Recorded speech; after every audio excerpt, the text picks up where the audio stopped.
Good morning, Central Time, and good afternoon, Eastern Time. And I'm Amin Sarkar, and we begin this session. And my colleague, Dr. Michael Urok, he should be joining us very soon. So this is the session about the DOD's role in building capacity at HBCUs and MSIs and opportunities within DOD.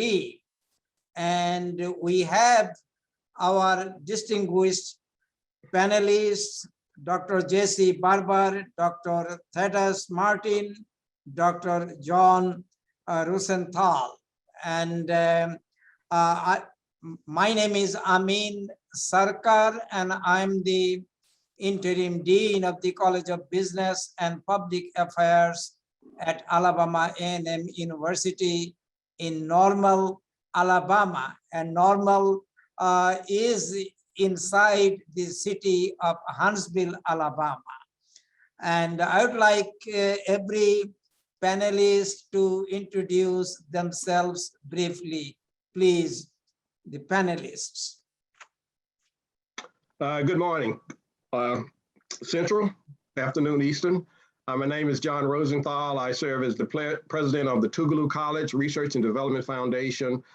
We support the research and development interests of Tougaloo College and other historically Black colleges and universities and minority-serving institutions. Thank you, Dr. Sarkar. It's such a pleasure to be here. Thank you. Next.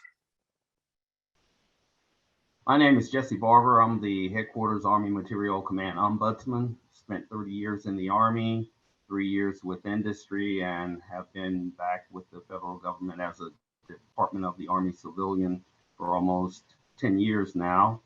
I focus on businesses and issues that they may be having. I would say a lot of people look to me as your one-stop shop. If they have a problem or issue, if you got a problem that nobody else can solve, you call the ombudsman because he's supposed to know everything.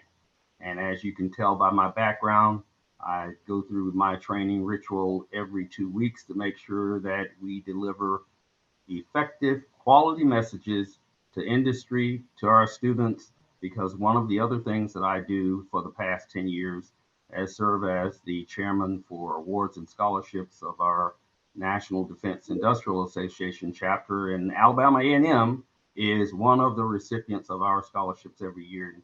I want to thank them for sending such great students to be part of the Department of Defense working force. Wonderful, wonderful. Do we have another panelist to introduce himself? Yes, sir. Good morning. My name is Thaddeus Martin, and I'm the director for the Headquarters Army Material Command Office of Small Business Programs.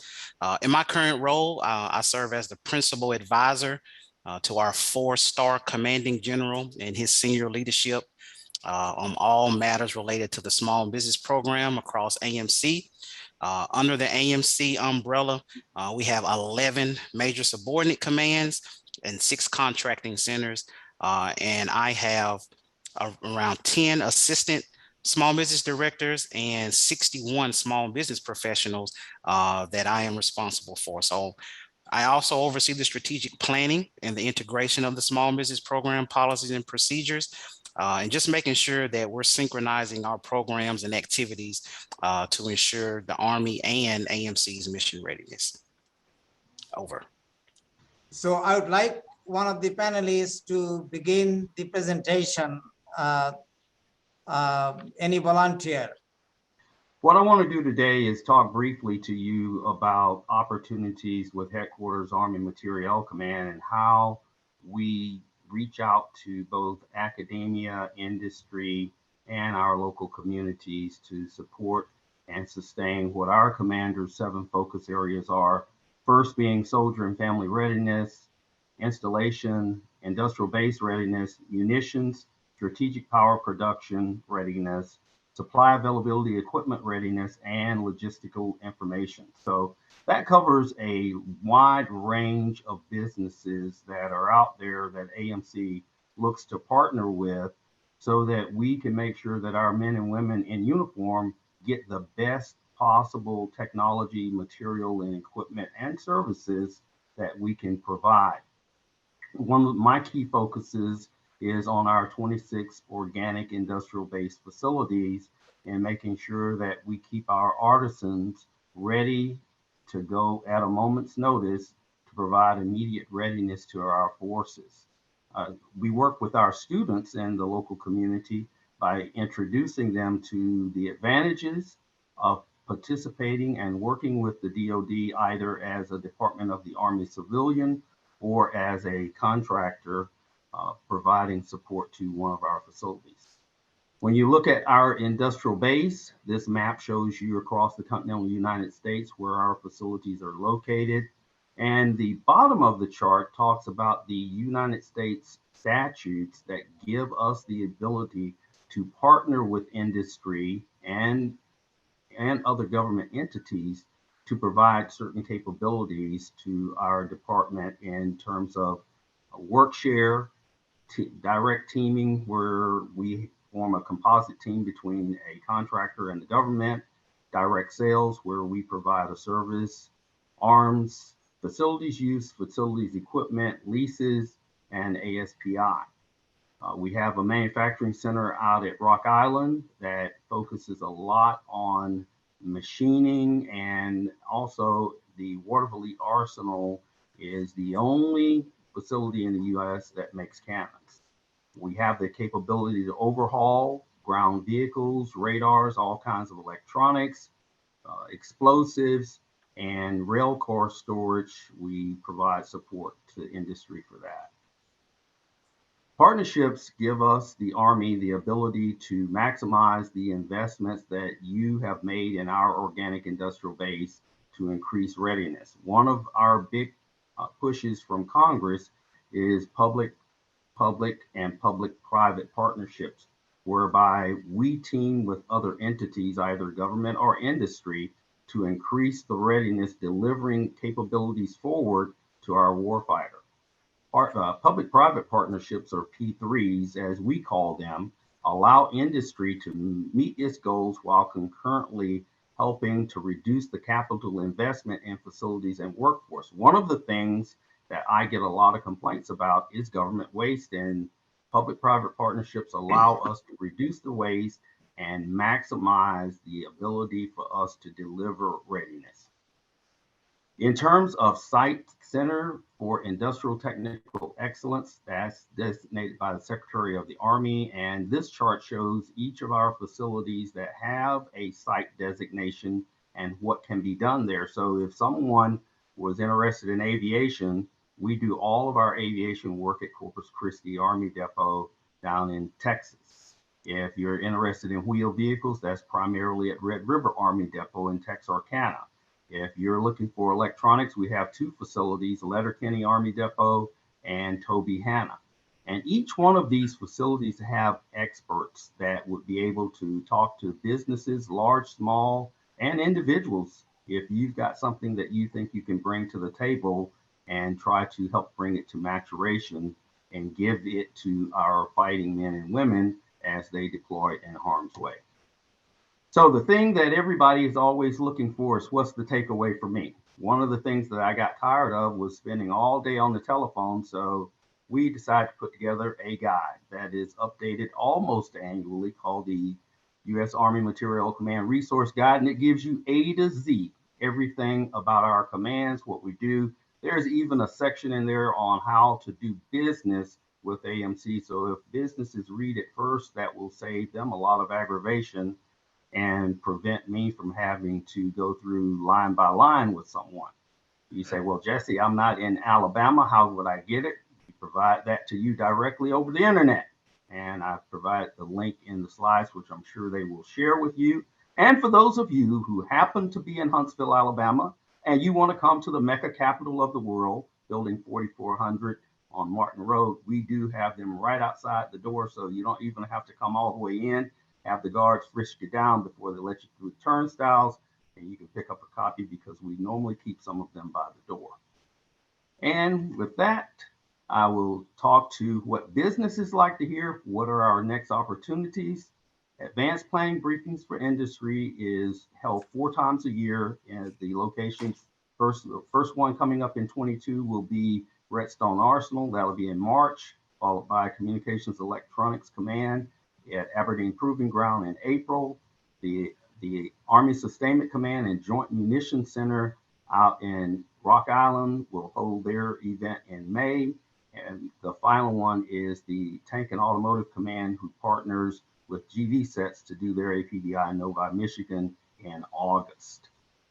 Those are the events where we try to bring all of the local businesses together, along with our government entities that have business opportunities looking at 5 years and beyond, so that we could do the proper planning to get the increased capabilities that we're looking for, maximizing output, minimizing input. And with that, I'll let you know, people first, winning matters, Army strong. Thank you very much, panelist Barber.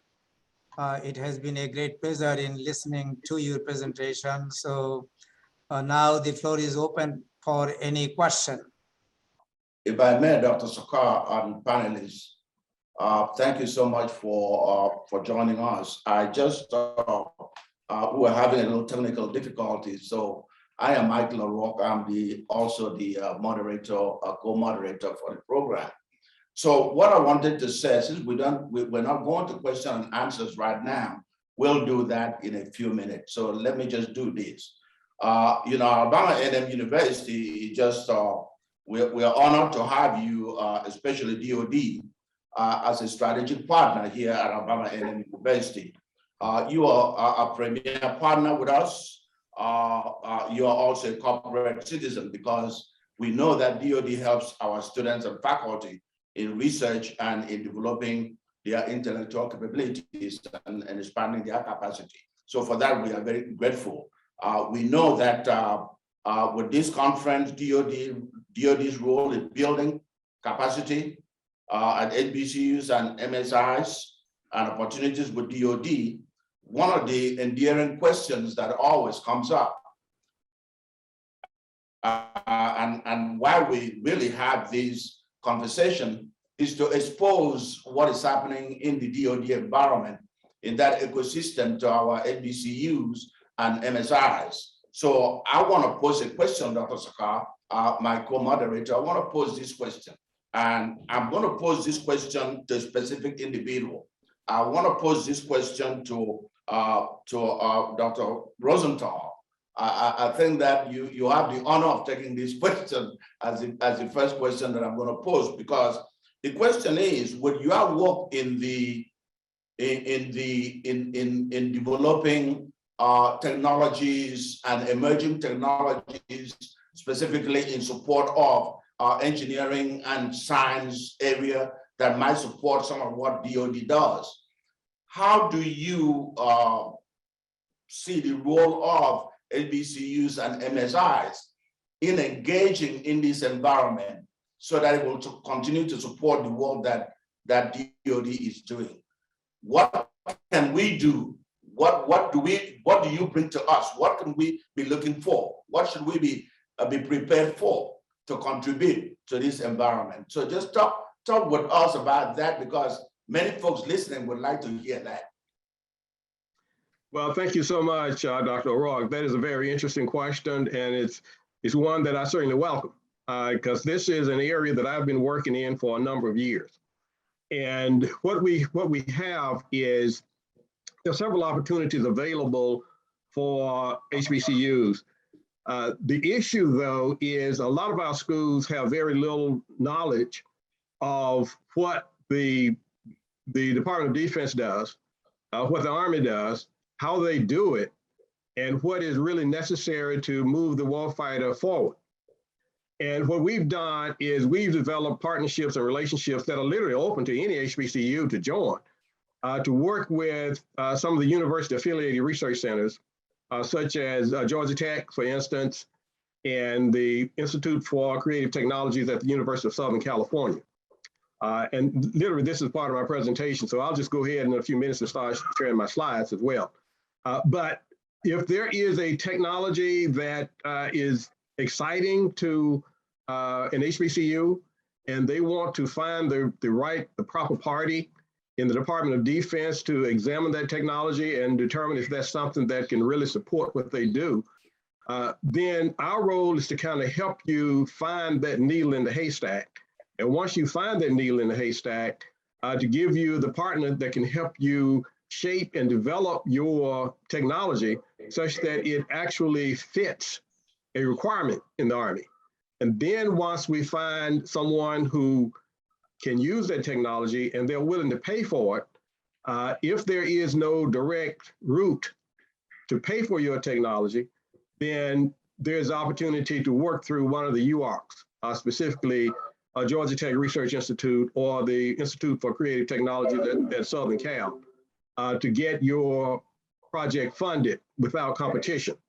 Now, there isn't a little bit of a, well, it's not a real constraint, but if the funds go through GTRI or through the University of Southern California, then they become the prime and you become the sub. But trust me, well, I shouldn't say that, but there are a lot things worse in life than being a partner with Georgia Tech or Southern Cal.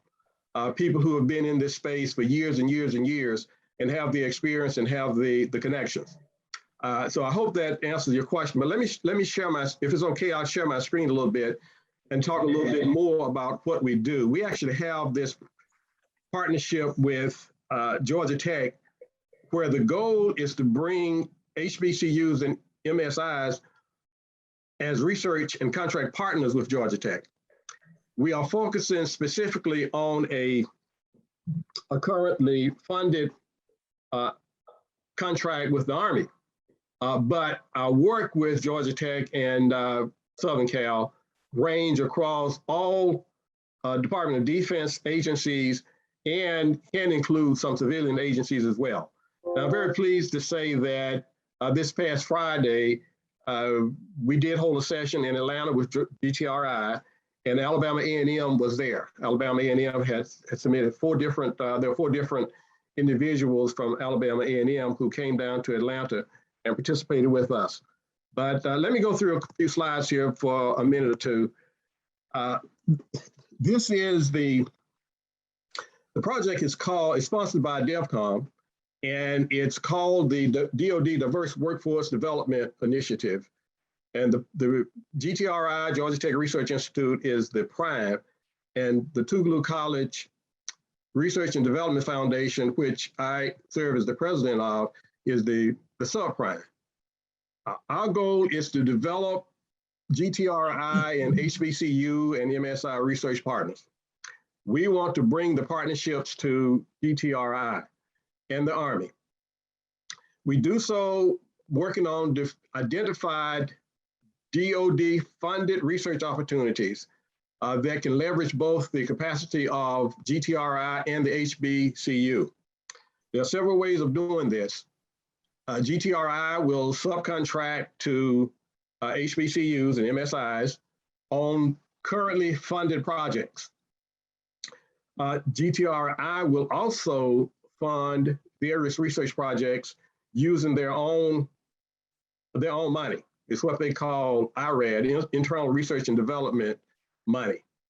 And they also are looking for student engagements with internships and student for permanent employment.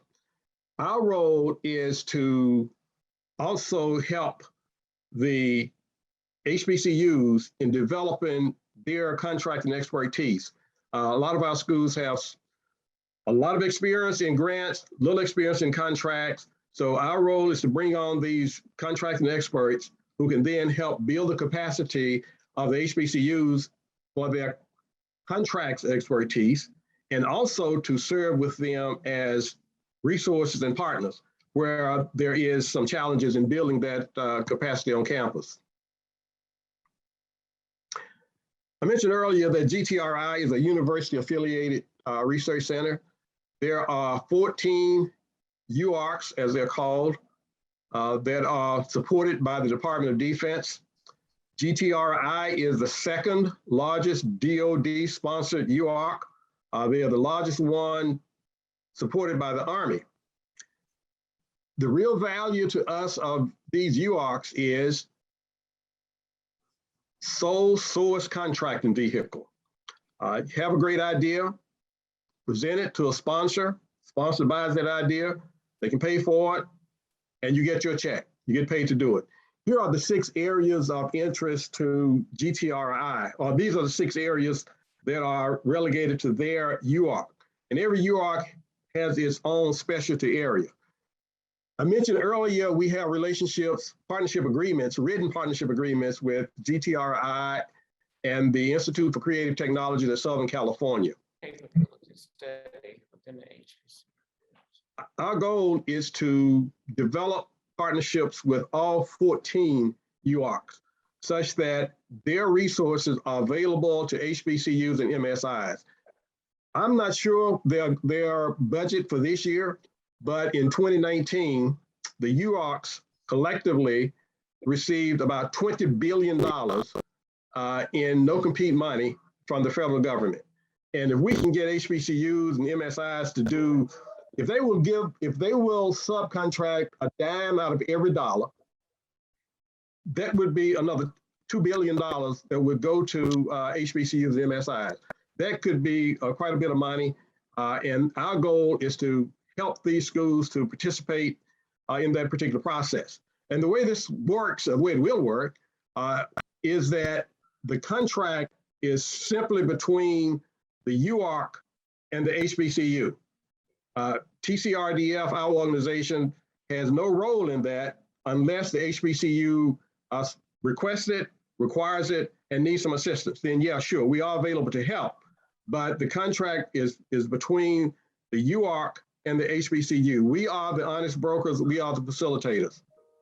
A little bit about TCRDF.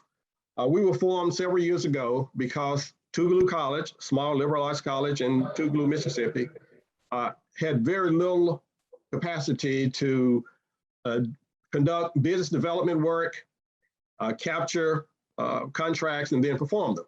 So we formed the Research and Development Foundation to help Tougaloo College to enhance their engagements with the federal sector. When we presented this idea to the Board of Trustees, they mulled over it for about a year, and then they said, okay, let's do it. Go ahead and do it. They didn't give me any money to do it, but they said, go ahead and do it. So we formed the foundation, and the president of the college at that time said, if you are going to do this for Tougaloo, make your services available for all HBCUs and MSIs because we all need some help. So we decided to go that route. We build the capacity by building partnerships. So one of our first partnerships is with Mississippi State University. Mississippi State is a R1, a research institution, and they have served as our mentor. Mississippi State has signed on 5 different proposals with Tougaloo College. We've won 3 of those proposals. One we did not win based on a technicality that we kind of screwed up on, quite frankly. And the good thing about Mississippi State, they've been a very excellent partner, and they've been very helpful, and they haven't been taking money from us. That's the good part about it. And they really provide some technical expertise that we just don't have. And Mississippi State is available to work with other schools as well. We've established partnerships with some of the high-tech companies like Google and Amazon Web Services, and they make their services available. But our most promising partnership at the moment is with Georgia Tech, whereby Georgia Tech is doing the things that I just mentioned on the other slide. We also partner with, we also advocate to the federal government to make more resources available for HBCUs and MSIs. And we can serve as a conduit to open up those doors and establish those relationships directly between the HBCU and the program manager so that the HBCU can find more about the program manager's needs, more about their challenges, more about their problems, and be better able to provide solutions for the program managers. So one of how we normally work is we meet with GTRI on a regular basis with 3 or 4 different institutions. We keep the number small, whereby we can definitely have some good conversation. There's a lot of pre-meeting coordination before we meet. There's a non-disclosure agreement that's signed between the parties. We determine which of those 6 areas of GTRI's contract schools can actually perform. We find out where their research experiences, their interests, their capabilities are, how they match up with GTRI's requirements. Then we identify the professors and the researchers at each institution with the common interests. After we get together, we meet to have a general conversation about the overall interest of the project. And this is where you see in this picture where we had 3 different institutions meeting with GTRI in their conference room in Atlanta, Georgia. After about the first hour, then we separate out. The cybersecurity professors from the HBCU meet with the cybersecurity researchers from GTRI. The big data researchers from HBCU meet with the big data researchers from GTRI. We have those sessions whereby each school can identify their prior experiences and their interests. And that's where we want to build those relationships so that is researcher to researcher, professor to professor, so they can mold these ideas together and they can fashion these solutions that we can then present to the federal agencies and find the funders. Some of these projects will be funded through GTRI, existing funds. Others will be funded through support we can find in the federal agencies that can be funded through the GTRI UARC vehicle. Here are the several ways in which that's done. Number one, the preferred route, quite frankly, is a sub-agreement from GTRI on a funded project, where GTRI already has the money and they give the HBCU a sub-agreement. A second method is the internal research and development funding. This is where GTRI will fund an idea that can be generated between the HBCU researcher and the GTRI work. The third method is a GTRI HBCU joint internal research project. This is where there's a project that exists, an internal GTRI project. We do the white papers. We right now have 9 different white papers floating around in the Department of Defense. Those papers are not just floating around. One of the greatest assets we have is our Business Advisory Board. The Business Advisory Board consists of, right now, 27 different retired military officers. On that advisory board, we have 7 flag officers, 7 generals. We have, it's only 1 2-star. There are 2, I'm sorry, there are 3 1 1-star, 2 3-stars, 3 3-stars, and 1 retired as a 4-star. And it's our generals take the lead in socializing these white papers amongst the Department of Defense officers, so that we will normally go to somebody who this general or colonel knows, they work with, they worked for, or they worked for the general. And we present those papers and we have the conversation between the receiving office and the HBCU to determine how do we shape those up. We submitted our first white papers in either July or August of this year.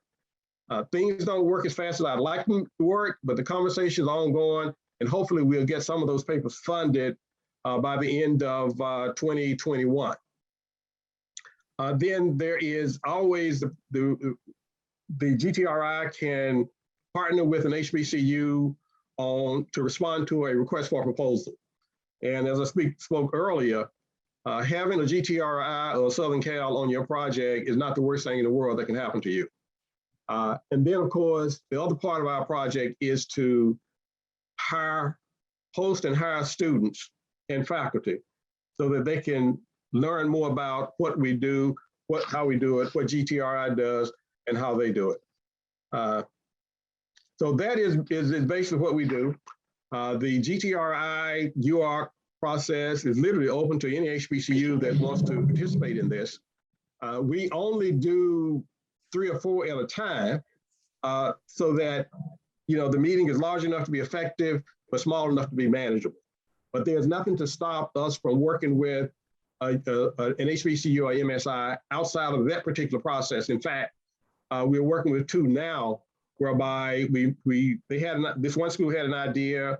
We're developing their proposal, and their proposal will be submitted once they get it to a submission a place where they're both comfortable with it. And there was another institution where we were fortunate enough to have GTRI to actually visit, and in fact 2, where they actually visit to the institution to have their faculty meet with the institution's faculty to discuss how we do things and how we move things along. Our goal is to get as much as we can of that multi-billion-dollar contract they have with the Army, and to establish these relationships with the other 12 UARCs so that we can get more of the $20 billion that's currently going to UARCs to get some of that shared with HBCUs. So Dr. O'Rourke, I hope I answered your question. I took the scenic route to the answer, but I hope you got the answer. Yes, sir. Thank you so much. I think that you've, for those who are listening, you have given us a whole lot to think about. It's a lot of information, and I want to mention that for those who are participating, that the information is being recorded, and so it'll be available for you to review at a later date. And you can also reach out to Mr. Rosenthal and to Alabama A&M, and we'll be able to clarify and provide you with additional information. I want to mention that what we want to do now is, I think that when Dr. Sakar was asking a question, we kept hearing this thing about partnerships, and Dr. Rosenthal mentioned partnership.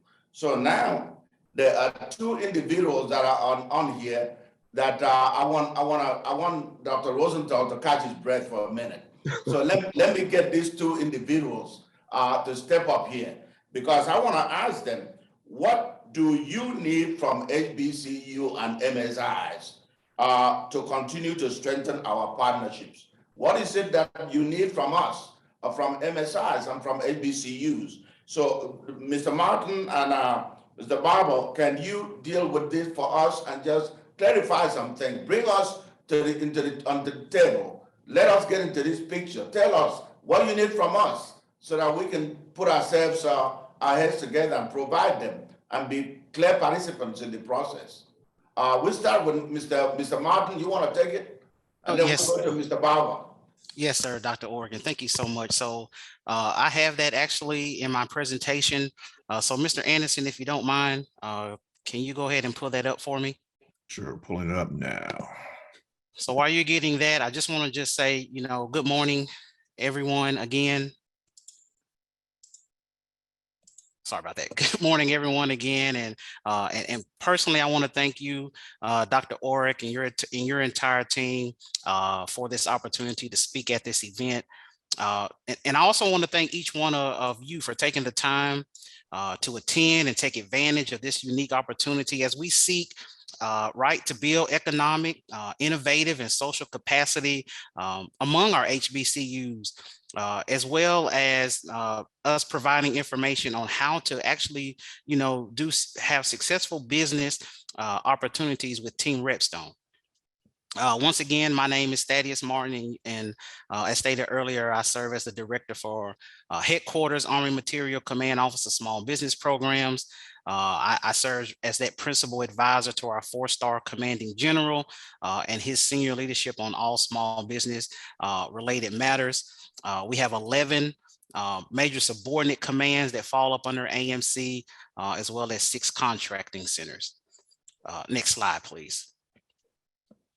So this is a graphic depiction that I really like to use in presentations because it really shows the importance of our small business professionals and linking the defense industrial base with our industry partners into our acquisition framework. So, you know, our small business offices across AMC, we're there to help assist you. This goes back to what you said, your question, Dr. Orick, helping to improve that point of entry for our small businesses. We're there to advocate for you, again, promote and increase acquisition opportunities. We're there to try and influence acquisition outcomes in a positive manner for our small businesses. And we're there to try and help you when you're experiencing problems. So I've never met a more dedicated, professional, and passionate group of people as the Army small business workforce.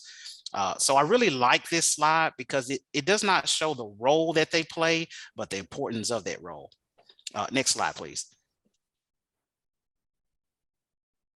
So once again, as I stated earlier, I have over 10 small business assistant directors that oversee the small business matters at their locations. And on a daily basis, these small business directors, as you see on the screen, are actively engaging with their requiring activities and the small businesses, as well as tracking and reporting our small business success. So these are the individuals who are really making it happen at that operational and tactical level, while I'm sitting here at the strategic level to ensure positive outcomes for small business.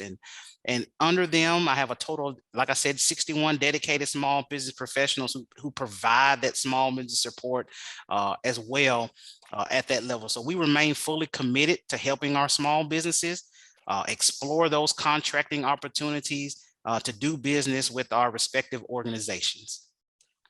Next slide, please. So I'll spend a little time right here with dealing with the Army's priorities. So if you've been supporting the Army for the last couple of years, you know that the continued emphasis is on the top 3 priorities of people readiness and modernization.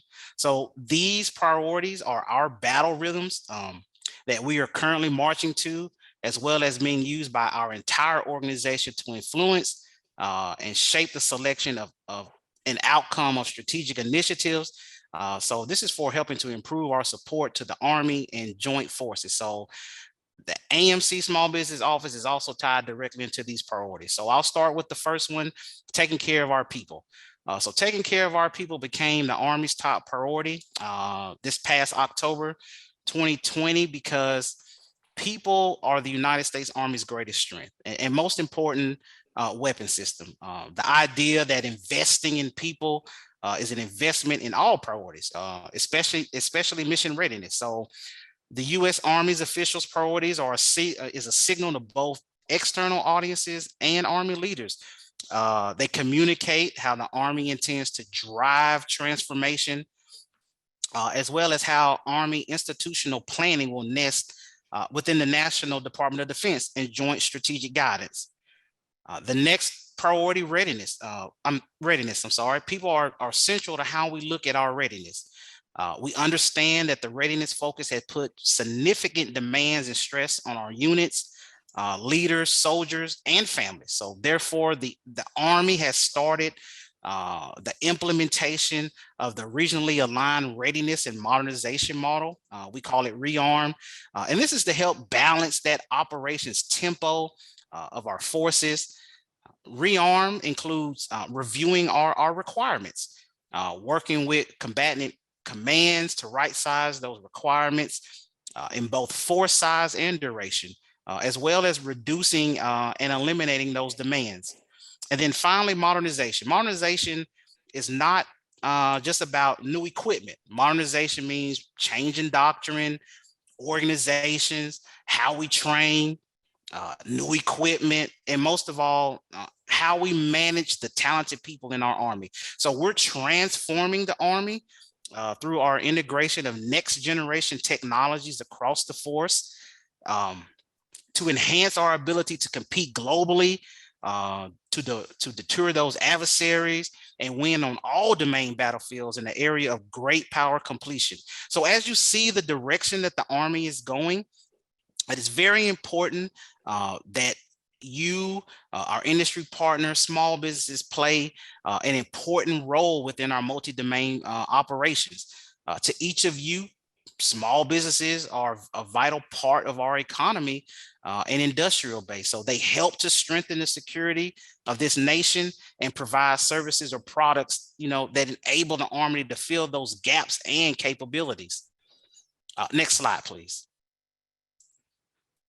So I'm excited at what we accomplished in FY21, in spite the curveball that was thrown with the COVID-19 and how we had to rethink the way we do business. So even with all of the economic challenges, AMC obligated over 18.26 billion to small businesses. This is great to see our focus and how important small businesses means to not only AMC, but to the Army. So we are continuing to make sure that our small businesses are seen as value adding to the Army and especially the Army Materiel Command.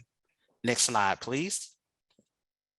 So this chart right here shows the Army and how we perform overall in fiscal year 21 in relation to our top 5 small business NAICS codes. So as you see, a vast majority of our small business awards were under the construction, the engineering services, and facility support services NAICS codes. Next slide, please. 7 minutes. All right, so this is the big thing. So how to do business with the federal government. So with your marketing materials and capability statements, make sure you highlight your company and what differentiates you from your competitors. Be specific, use specific examples. Include your NAICS code, any social economic certifications, and any other certifications. Be knowledgeable of your customers. Make sure you do your homework before meeting with any of our government officials.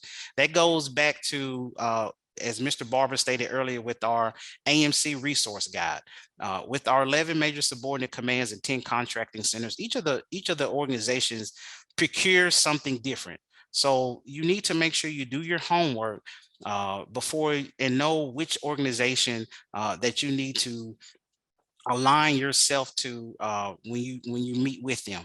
So, know who you're talking to and what is important to them. Know what our priorities are. Like I said, people readiness and modernization. You got to know that. As stated earlier by one of the other panelists, using PTACs as other sources to help with those fundamentals. Make sure you respond to sources, SALT notices, and requests for information. And leverage our small business professionals. So we want to help you, but also please be respectful of their time and bandwidth. So as well as elevate any urgent matters on active acquisitions through activity contracting or the competition ombudsman. Thank you so much, Mr. Martin. I think that I know that you have a wealth of information because this webinar is so compressed. I'm really sorry. We're going to have to ask Mr. Barber to chime in here for a minute before we wrap up the session. If there are listeners that may need additional information, we will have your information and they can pick that up once the webinar is over. Mr. Barber, can you just use maybe a couple of minutes and just chime in here and just answer the same question? What do you need from HBCUs and MSIs?